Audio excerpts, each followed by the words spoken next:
आइए, तो आप सभी का एक बार फिर से स्वागत है हमारे स्टडी आर्ट यूट्यूब चैनल पे।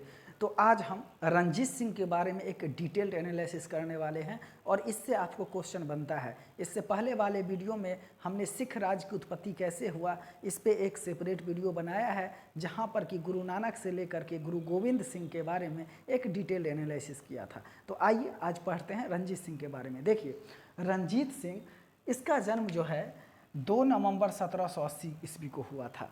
जैसे कि जब हम पढ़ रहे थे कि जब गुरुओं का काल खत्म होता है, अर्थात गुरु नानक से लेकर के गुरु गोविंद सिंह,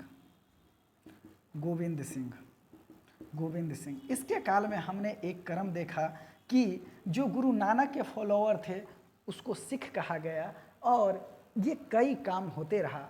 फिर हमने बताया था, अर्जुन देव पे विशेष जिक्र किया था कि अर्जुन देव को जहांगीर ने मरवाया, गुरु तेग बहादुर सिंह को मरवाया था औरंगजेब ने, और गुरु गोविंद सिंह के 2 बेटे जोरावर सिंह और फतेह सिंह को मरवाया था कौन? तो मुगलों का सेनापति ने मार दिया था। तो इस प्रकार हम इसका बात किए थे। अब जैसे ही गुरु गोविंद सिंह की मृत्यु होती है तो मृत्यु के बाद इन्होंने कहा कि गुरु पद की समाप्ति होती है, गुरु पद की समाप्ति हो जाती है और गुरुवाणी जो है, गुरुवाणी अर्थात जो आदि ग्रंथ में लिखा है, आदि ग्रंथ में लिखा हुआ चीज़ ही गुरु का काम करेगा। इसके बाद देखते हैं कि बंदा बहादुर जो है ये सैनिक संप्रदाय के रूप में सिखों को समर्पित करता है और ये मुगलों से लड़ाई करता है। बताए थे कि कत्लगढ़ी में लाखों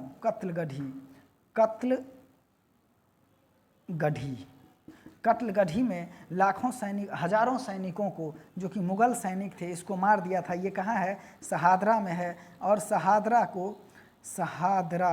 को कत्लगढ़ी के नाम से जाना जाता है। तो ये बात कर लिया था बाबू। इसके बाद होता क्या है, जैसे ही बंदा बहादुर की मृत्यु होती है, बंदा बहादुर के मृत्यु के बाद अब राज्य को संचालन किस प्रकार से चलाया जाए, पंजाब का संचालन किस प्रकार से हो, इसके लिए मिसलों का निर्माण होता है। अर्थात 1716 से 1799 ईस्वी के मध्य ये मिसल का दौर रहता है और मिसल का मतलब होता है समानता से शासन, समानता के आधार पर शासन।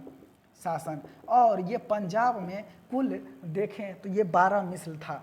12 मिसल जो है यहाँ पे 12 मिसल ये शासन करते हैं और इनमें से एक मिसल होता है सुकिरचेकिया मिसल, और इसी सुकिरचेकिया मिसल में रंजीत सिंह पैदा लेते हैं 1780 ईस्वी में और फिर बाद में चल करके ये पूरा पंजाब को लीड करने का काम करते हैं। तो इसी के बारे में हम आज पढ़ने वाले हैं। Stay tune study art. आइए देखिए, ये जो 1716 से 1799 तक का मिसलों का दौर है, इसमें कई मिसल था, जैसे कि भंगी मिसल, अहुलवालिया मिसल, रामगढ़िया मिसल, नकई मिसल, कन्हैया मिसल, उल्वेनिया मिसल, निशानवालिया मिसल, सिंहपुरिया मिसल, करोड़ सिंहिया मिसल, शहीदी मिसल, फुलिकिया मिसल और सुकिरचेकिया मिसल। ये जो सुकिरचेकिया मिसल था, इसी में रंजीत सिंह का जन्म हुआ था और ये 1780 ईस्वी में हुआ था रंजीत सिंह का जन्म।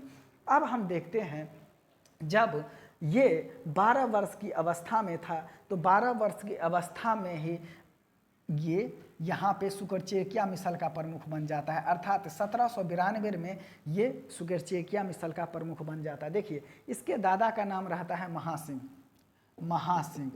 तो आप किताब पढ़िएगा तो उसमें लिखा है कि महासिंह के घर में रंजीत सिंह का जन्म होता है और ये 12 वर्ष में जो है सुकिरचेकिया मिसल के प्रधान बन जाते हैं। अर्थात कहने का मतलब है कि 1792 ईस्वी में ये जब 12 वर्ष का अवस्था था तब सुकिरचेकिया मिसल का ये हेड बन जाता है। इसके बाद ये देखते हैं कि फिर कईयों को जीतने लगता है।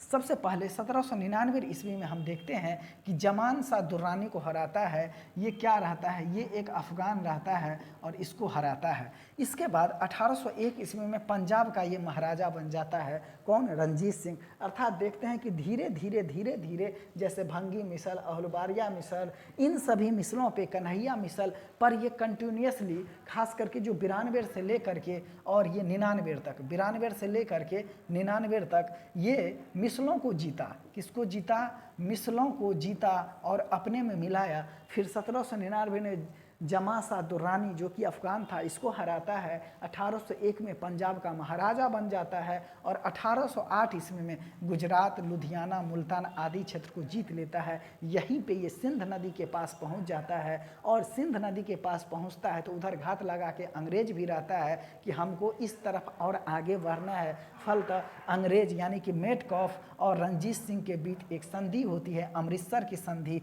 जो कि 1809 में होता है। स्टार बना के याद रखिएगा, क्वेश्चन यही से बनता है रंजीत सिंह से जब पूछा जाता है तो ये जो अमृतसर की संधि हुई, इस संधि के तहत सतलज नदी राज्य की सीमा का क्या हो गया, एक डिटर्मिनेशन हो गया, एक डेडलाइन हो गया। इसके अलावा इसके दक्षिण की ओर विस्तार पर रोक लगा, अर्थात रंजीत सिंह जो है मान लेते हैं कि सतलज नदी है तो इसके दक्षिण की तरफ ये विस्तार नहीं कर सकते थे, जबकि उत्तर की तरफ अपने राज्य को जीते वो करे अपना विस्तार कर सकते थे। और जैसे ही ये उत्तर की तरफ विस्तार क्या करेगा, वैसे भी हम देखते हैं कि ये जो है रंजीत सिंह संपूर्ण उत्तर को जीत लिया था और ये जब उत्तर को जीत लिया था तो अपने राज्य को 4 सूबों में बांटा, पेशावर, कश्मीर, मुल्तान और लाहौर।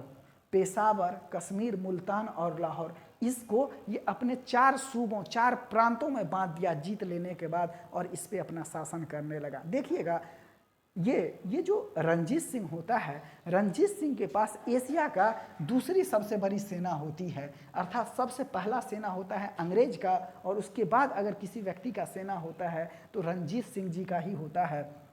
इन्होंने फ्रांसीसी सहयोग से सेनाओं को प्रशिक्षण भी करवाया था। इसके बावजूद भी अंग्रेजों से ये झुको की नीति को अपनाते रहा और जैसे ही इसकी मृत्यु 7 जून 1839 ईस्वी को होता है, उसके 10 साल बाद 39 में मरते हैं और लेटर ऑन 10 ईयर्स, समझे, 10 ईयर्स के बाद 1849 में द्वितीय आंग्ल सिख युद्ध में पराजय के बाद ये जो सिख राज होता है अर्थात पंजाब का राज जो होता है वो अंग्रेजों के अधीन हो जाता है। समझिए, अब यही बात आखिरकार होता कैसे है, पछता नहीं है, क्योंकि रंजीत सिंह एक आंख से अंधा थे, इसके बावजूद भी इसने इतना चतुराई था। एक आंख से क्या थे, ये अंधा थे, एक आंख से इसके बावजूद भी इसका जो है कोई जोर नहीं था। इन्होंने अक्सर कहा करता था कि भगवान ने हमको एक आंख इसीलिए ले लिया क्योंकि संपूर्ण जनता को हम समानता के साथ देखें। करता है कि किस प्रकार से एक आंख से अंधा व्यक्ति इतने बड़े साम्राज्य का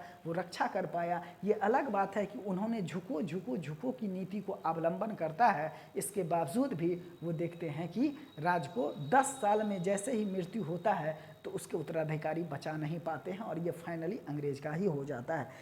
अगर हम इसके समय में विदेश मंत्री का बात करें तो ये फ़कीर अजीजुद्दीन रहता है और वित्त मंत्री जो है ये दीनानाथ रहता है। तो ये क्वेश्चन पूछा है, इसके विदेश मंत्री कौन रहते हैं, तो विदेश मंत्री रहता है फ़कीर अजीजुद्दीन और वित्त मंत्री रहता है दीनानाथ। तो इस प्रकार से रंजीत सिंह के बारे में हम देखते हैं तो रंजीत सिंह ये भले ही योग्य शासक था लेकिन अपने साम्राज्य की रक्षा उस बलबूते से नहीं कर सका जिसको कि इसको करना था। जैसे कि अमृतसर की संधि का काफ़ी जिक्र होता है, इस पर काफ़ी ज़्यादा डिबेट है। अमृतसर की संधि जब अंग्रेज से किया इस समय ये काफ़ी मजबूत स्थिति में था। हमने 1808 में देखा गुजरात, लुधियाना, मुल्तान तक को जीता है और बात पहुंचती है आपका सतलज नदी का।